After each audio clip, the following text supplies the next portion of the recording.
Good morning. Today's lesson is 227 from A Course in Miracles, and this is what it says. Father, it is today that I am free because my will is yours. I thought to make another will, yet nothing that I thought apart from you exists. And I am free because I was mistaken and did not affect my own reality at all by my illusions. Now I give them up and lay them down before the feet of truth, to be removed forever from my mind. This is my holy instant of release.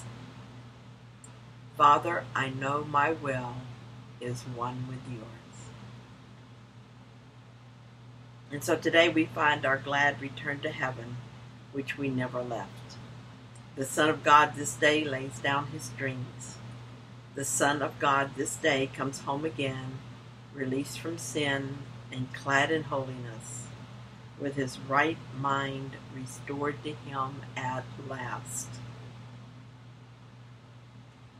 So I was reading my journal this morning and I found it very interesting. The first posting was made at a time when I was learning that I don't know what anything means.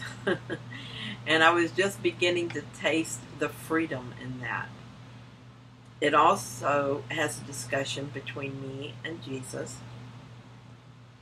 about how my split mind works when it comes to union. It was easy to be ashamed and discouraged when I discovered the more petty thoughts in my mind. And Jesus helped me with that.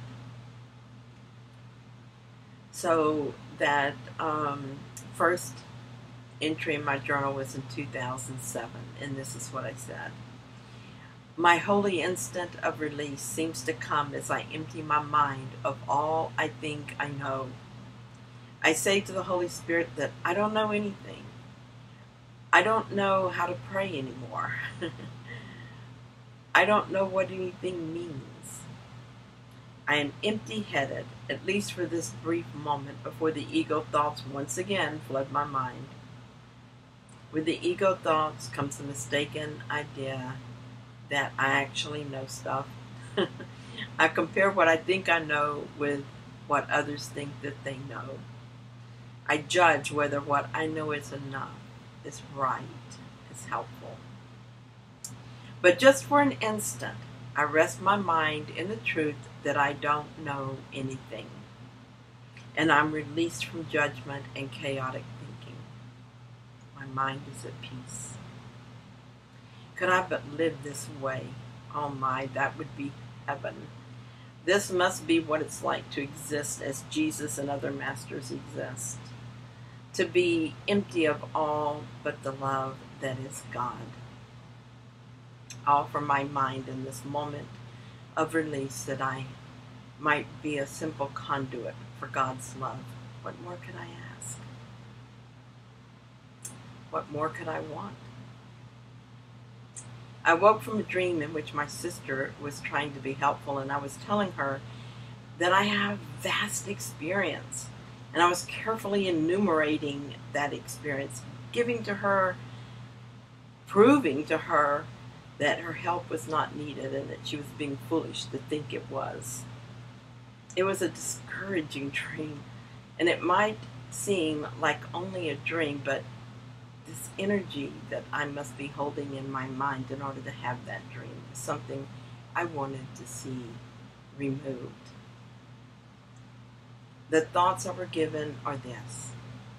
Jesus said to me, my friend, the ego thinking is that you can have or she can have. In the ego, there is no shared experience, or shared love, or shared interest. Either she is higher or you are higher. In this mindset, it's important to stay ahead. And if she thinks she can help you, then you see her as trying to get ahead of you. Imagine that you see yourself leading her up a mountain, and suddenly there she is reaching down to give you a hand. Your mind boggles a moment as you try to figure out how she got ahead of you. Then the ego thinks how to put her back below you on the mountain where you think you need her to be. And I said to Jesus, I don't want to see her below me, and I don't want to put her back down. I don't want to push her away. And I see that clearly in my dream I was pushing her away, and that I did not want her so close to me that she thought she had the right to love me. I don't want this to be who I am. And Jesus said, of course you don't want that to be who you are. Your holy mind balks at the thought your brother is in any way different or separate from you. Your holy mind knows that her words were words of love, however they may have sounded to you. But there was that energy within you that was in opposition to your holiness. It came up in your dream that you might look at it with your holy mind and forgive it. Look with love and with compassion on your errors.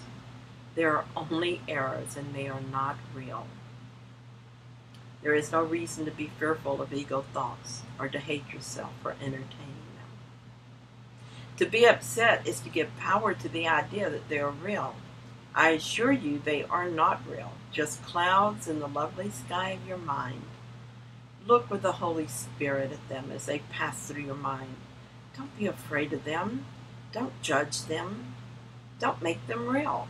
Just be grateful for the opportunity to forgive them and allow them to pass out of your mind.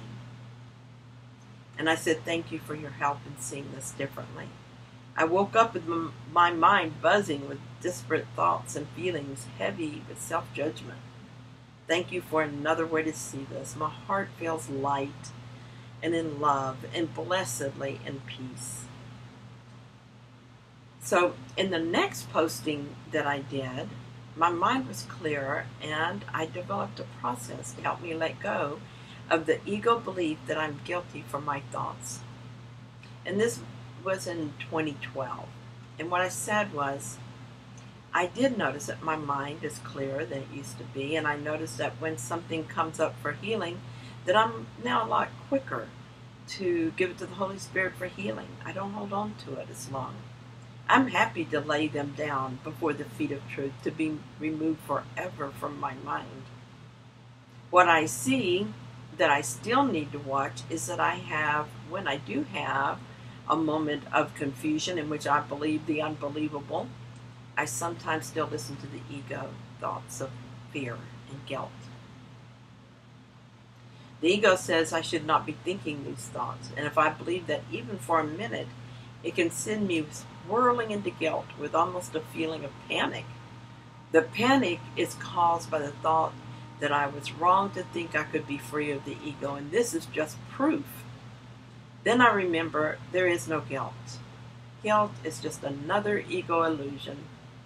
I remember that these thoughts came from the ego thinking mind.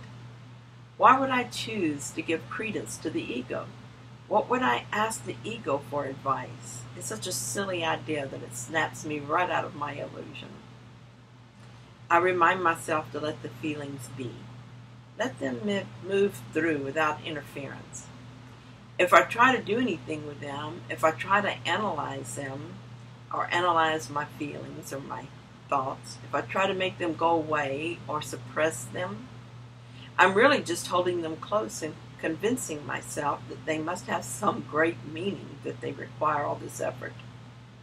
If I just sit and watch them, they pass right on through. I think this is the reason I love that prayer. Holy Spirit, come into my mind and undo what I have done. This is the same as laying the thought at the feet of truth so it can be forever removed from my mind. I notice that in this lesson, it doesn't say that I should try and fix my illusions and then lay them down. It just says to lay them down and let them be removed. Today, I gladly and in gratitude lay aside the idea that I have a will that is not God's will. And then from this posting last year, I see that the ego is getting more subtle as it tries to discourage me from this whole awakening thing. This morning, and this was in 2014, this morning I noticed that I was reading the words without conviction. I had no expectation of this being the morning that would be my holy instant of release.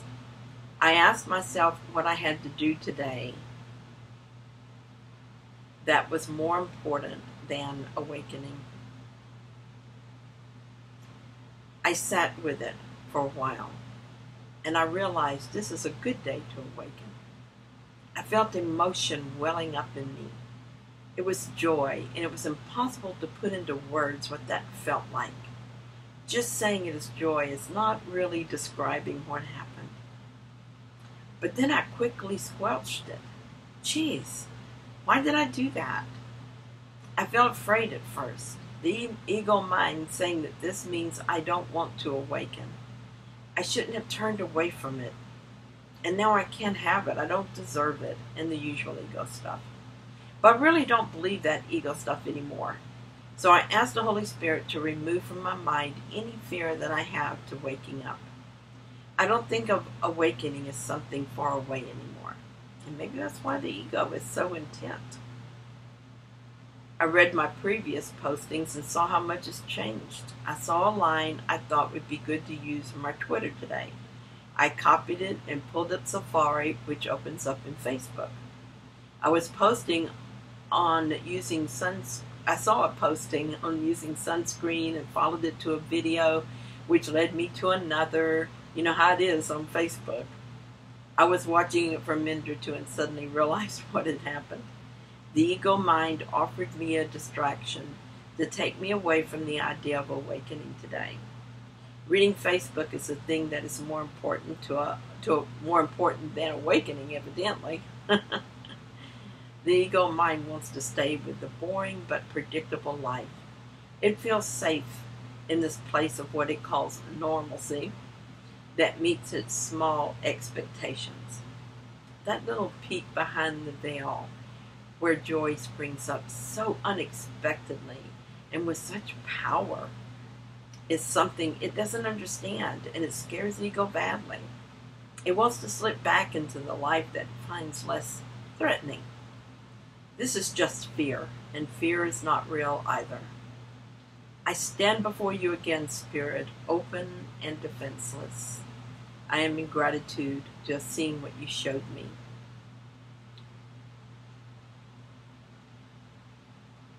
I'm also ready to let this belief in fear and guilt be removed from my mind.